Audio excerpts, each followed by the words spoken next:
ये गाड़ी देनी यार भाया कसी हो गाड़ी यार अति तो मने नंग कोने पण आगू लंबी है थोड़ी मुंडो और पाछो भी थोड़ो लंबो लंबी गाड़ी के बाबू मतलब 4 टायर लगे दिखाओ। अच्छा 4 व्हीलर गाड़ी देनी। हाँ 4 व्हीलर। कई नाम है गाड़ी को?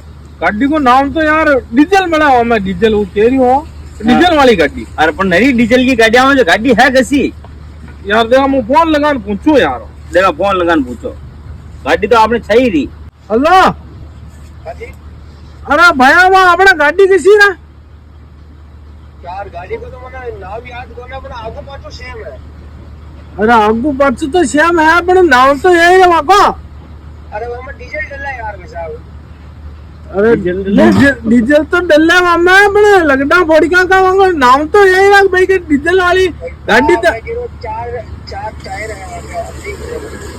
बस आज गाड़ी राखता ना अतरा तो नहीं क्या लगड़ा मुका गाड़ी ने चला रही हो 5 साल है क्या ना अतरा की बुद्धि को ना ये गाड़ी को नाम गई मारे तो ड्राइवर जावे पेट्रोल पंप पे दाब जाए पेट्रोल डीजल नाम जाए 4 टायर है आगू पाछो सेम है बस। वो जजा तो भाई अरे यार अचानक ग्राहक ना बांडा बना मिले यार कहीं यार बढ़िया मोरी तू क्या कह रही हो जो बात की थी भाई यार ग्राहक गाड़ी राग रहा गद्दो राग रहा यार गाड़ी चला रही हो गाड़ी की ध्यान कोने सुना